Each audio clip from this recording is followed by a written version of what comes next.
Today I wanted to talk about how to get back into a creative flow after a long time not creating regularly or not creating at all, as that's something that I have dealt with and I'm sure many other people deal with as life comes in and, gets in the way as life does. So,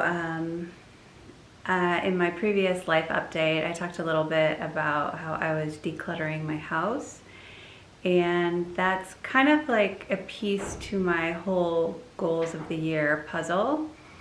I basically had this kind of vision come to me this year as I'm getting back into wanting to create more regularly.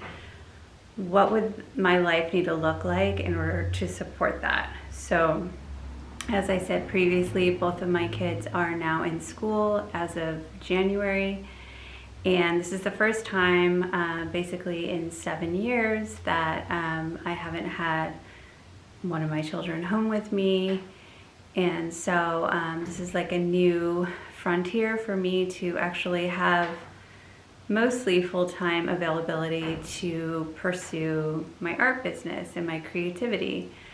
Now that's not necessarily 40 hours a week. I think it's about maybe like 28 hours a week that my kids are in school. I have other responsibilities too. But this is just basically like what I wanted to talk about is like how I'm getting back to supporting my life, coming from being more of a stay-at-home mom into wanting to spend more time on my creative business and how I'm going to support myself into doing that. The first thing that I thought of was basically what has been my main responsibility outside of, caring for my children, has been the house. So taking care of home tasks on a day-to-day basis. My husband helps me as well, like with deep cleaning and things like that on the weekend. But every day it seems like I have something that needs to be tended to at the house, whether that's, doing the dishes, doing the laundry, meal planning, grocery shopping, cleaning out the fridge, picking up all the messes that are made all the time, cleaning rooms, etc., etc. If you look at house cleaning, you realize that basically it's never going to be done. It always is done and then it's undone all day long. I mostly cook all of our meals from scratch, so I'd say like maybe once a week we eat out, or once a week we do like an easier dinner or something like that. But for the most part, I'm making breakfast, lunch, and dinner. So that's just a lot of time. So when I looked at, okay, I want to like move from being more of a stay-at-home mom into running a creative business again, what does that look like? So the first area of business for me was to tackle the house. So I started a full-on declutter of our house. I went basically room by room. I watched a lot of minimalism videos on YouTube for inspiration. And, I went to every room, every drawer, every cabinet, and went through and got rid of a ton of stuff, like on the Buy Nothing group, which if you have one in your area, they're amazing. So I got rid of a lot of stuff, and I also set up systems like in my drawers, in my cabinets, in my closet. My personal closet was one of the first things I did. And it took me like probably almost a week to just do my closet, pulling everything out, deciding what I was going to keep, putting things into various categories. Something that, basically the vision for my closet was that I wanted everything in it to fit me. I wanted everything in it to be comfortable, and I wanted to like the item, and I wanted it to be soft. And I kind of had like a vision of like, what are my style words? I watched videos on that on YouTube to get inspired. I decided that my words were like classic, French, and comfortable. So basically like taking the time to go area by area. And especially my closet, as it was the first one, was a big act of self-care for me, to show that I'm worthy of having like a comfortable clothes that I feel good in day to day. But I also made my jewelry minimal. I got new makeup and a makeup organizer and a skincare bin full of skincare and the little cotton pads and everything that I needed to get ready in the morning. I also went through, the kitchen and got rid of any like excess dishes, and bought some fridge organizers and little like glass Tupperware type containers for food prepping. And I did my pantry last year, and that system has held up, like, so that I don't have to clean it out like once or twice a month because things are all piled on top of each other. No, like, everything is organized and has a label, and I know when I get home from the store like where something needs to go. So I did that in our spare closet where I keep all of our like gift items, holiday items, things like that. Like, I just went through basically every cabinet, drawer, closet, and even like the schoolroom where I'd been homeschooling. I got rid of a ton of books that I don't read anymore, the kids' books as well. And then the criteria I was looking for in decluttering books was like, is it a classic book? Is it a book that I want to read currently? Is it a collector? Is it a memory that I just don't want to part with? And I also set up some memory boxes for my kids of things that were sort of cluttering up their room, but I want them to have at least 2 sort of big tote bins, when they move out of the house and grow up. I want them to be able to go through those things. So if it was something that like I didn't want to part with, like a little princess dress or something like that, I just put it in the bin and held on to it. And even my 7-year-old, we made her room more of like a big girl room, and it's much more simplistic. She got rid of a ton of stuffed animals. And basically, like, it's true what they say, like minimalists say, that like you're really freeing up your time and your energy when you're getting rid of things. And like I said before, I'm not a minimalist. I just want everything that I do have to be purposeful and to have a place for it and to have an organizational system set up for it. And if that system starts going awry, like the craft cabinet starts getting kind of all over the place, I know that that's my cue to go in there and like get it back how it needs to be pretty quickly. So I still have like one area of the girls' bathroom upstairs that I want to finish, but basically I spent like the first quarter of the year doing that, as I was also doing just regular life day to day. And I was really frustrated with it. It's not something that I was like thrilled to be doing every single day. There was moments of that, but a lot of it felt like me pushing through the tasks. Typically I prefer to have a more like restful winter like I did last year and not really do things like that maybe until the spring. But I had a different vision for my life this year, and I knew that I had to kind of push through my low energy, push through my low motivation, and stay focused on the bigger picture. So that was just a really good lesson in and of itself, that like, I tend to want the end result rather than I want to take all the steps to get there if it's something that I don't necessarily enjoy. But some things just take longer and they're bigger projects and you have to keep plugging along. And in the end, I am really happy with it. I'm happy that, I can open a cabinet and all the games are there. I know where things go. And it's brought me like a deeper satisfaction than I thought that it really would. And it has freed up my life to have my home a little more minimal and easier to manage. Now, I will say something I'm still working on is having more minimalistic groceries. I tend to kind of overbuy when it comes to groceries, and I'm working on freezing things when I realize there's too many vegetables or too many bread products or something like that. But that's one area that like definitely gets cluttered. Like the fridge will start to get cluttered, and I know that's when I need to clean it out. So, you know, that's just one of my goals that I still have for myself this year, in regards to the house. I'd also like to be better about like deep cleaning the whole house like once a week, finding a better system to do that. You know, I kind of just do the area that's like the most pressing at the time, but I would like to eventually follow some systems to just make my house a lot more manageable. And so that was like the first phase of setting up my life to be more creative on a regular basis.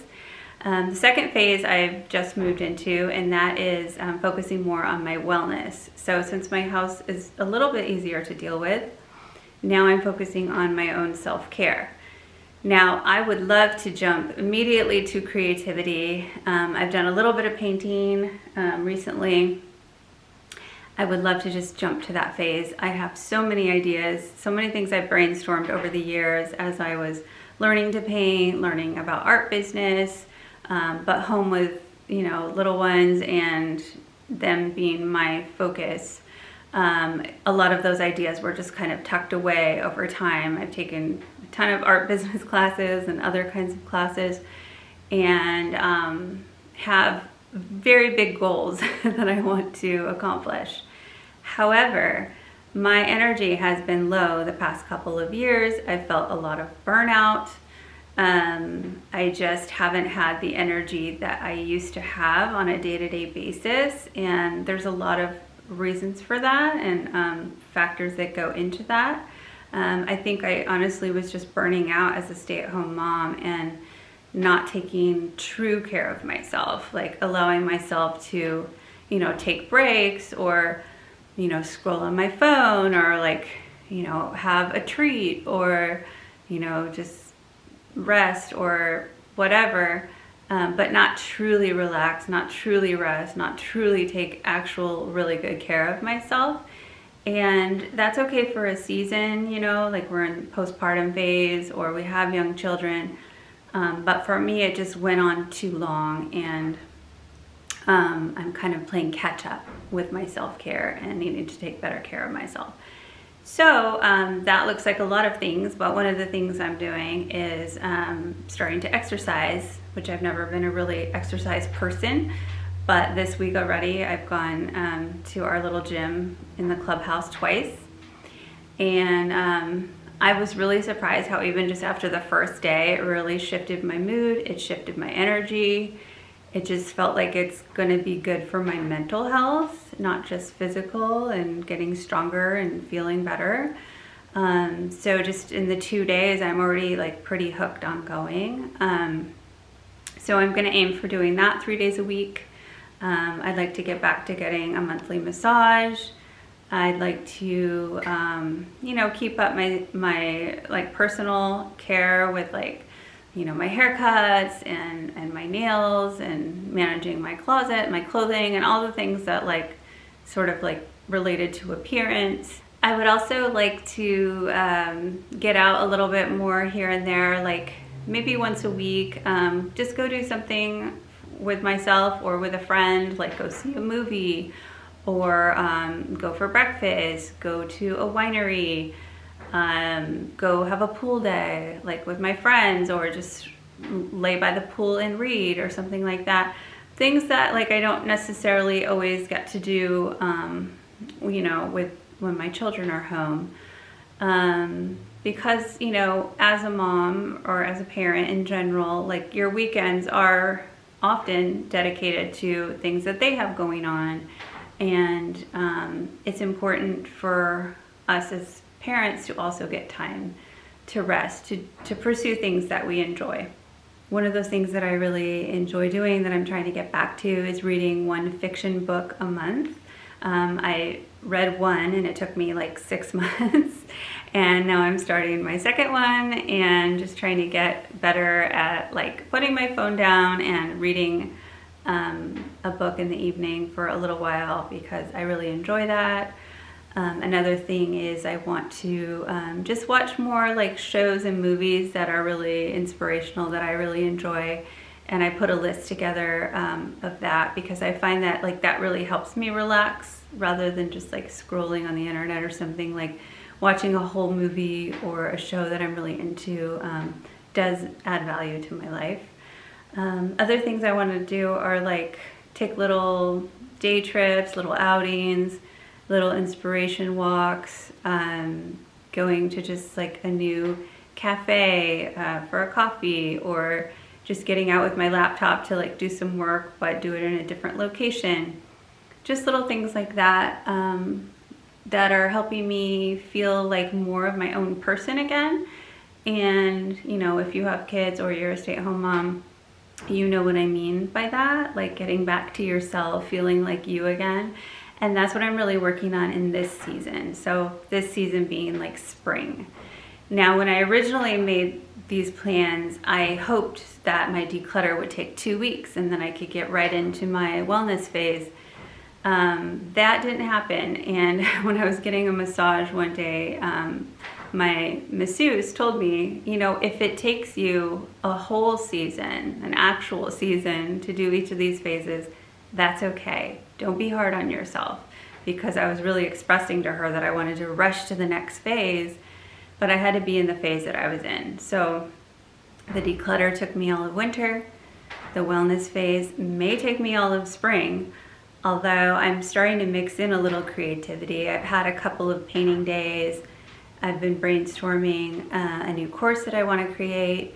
And so, you know, as I'm getting back to my wellness, I'm probably going to start adding in a little bit of that creativity before the kids get out of school for the summer in June.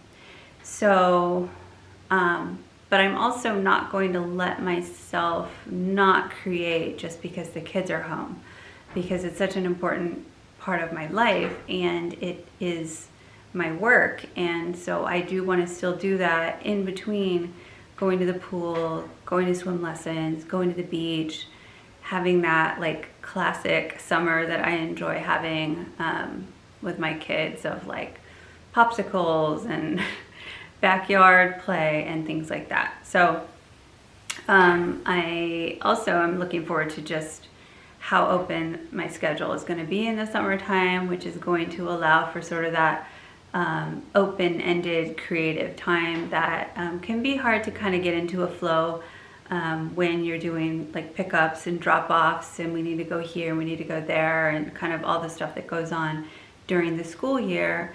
When the summer comes, it'll just be kind of wide open. And so I really think that this summer I will be able to create more. So basically, declutter was the first phase in winter. Wellness was my second phase in spring, and then summer is going to be about creativity. And I'm really excited about that. I have a lot of ideas for, like I said, courses and painting, and kind of creating some more prints. And I have a lot of goals for my art business this year. And so I think by putting the wellness first, though, I'm sending a message to myself that my well-being comes first. And so this is a lesson that I've had to learn over the last so many years, because initially when I was really into painting, probably like 5 years ago now, I was painting like daily, and I was really, really into painting. I like thought about it all of the time. I always wanted to be doing it. I would resent some of the stuff I had to do around my house, you know, as a stay-at-home mom, because I just wanted to get back to painting. And, you know, I sacrificed my sleep for it. I would be up in the night, like watching painting videos or learning art business, and, you know, during my little one's nap and everything. It was like I was really consumed by it. And in the last couple of years, I really had to lay it down and give myself over 100% to being a stay-at-home mom, putting my home and family first, and then my well-being, and then my creativity, which seems to be what is the theme of this year. And so by doing it that way this year, it's like, okay, kids are good, home is good, my wellness is good, now it's time to create. And I know that, you know, in order to do all of those things, I'm going to need to be doing all of those, you know, on a weekly, daily basis to make sure everything's getting done. And, you know, obviously I still need to do the dishes when I'm going to exercise, and I'm going to need to be creating to be running my art business. But right now, having the singular focus just really works well for me and my brain.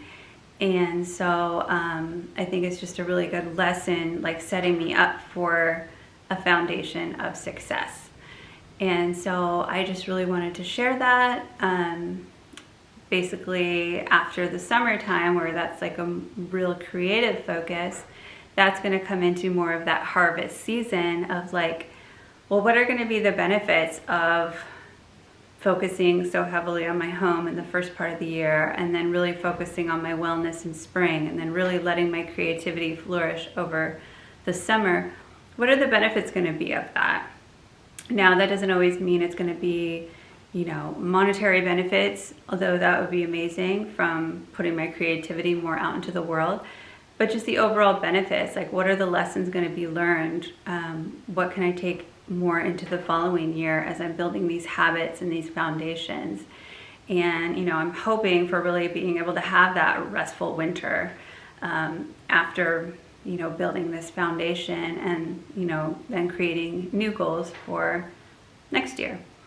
So I hope you enjoyed this little window into how I'm getting back more into creating on a regular basis. If you find yourself in a creative winter, just know that it's completely normal. We're not supposed to be, you know, flourishing creatively all of the time. There are seasons for things, and I hope to go more into that in future videos and even in a future course that I want to create, a Creativity for Moms course. And of course go more into seasons and rhythms and things like that. But just know that if you're in that creative winter, that's okay, and creativity ebbs and flows. And even if you think, oh, I don't know that I'll ever get back to it, you probably will. And if you don't get back to the same form that it once was, you know, it'll be a new form for you. So I hope you liked this video, and I hope that it brings you some inspiration for your year and helps you think of some of the things that you might want to focus on. And I thank you for watching, and subscribe if you're new, and I'll see you in my next video. Thank you. Bye.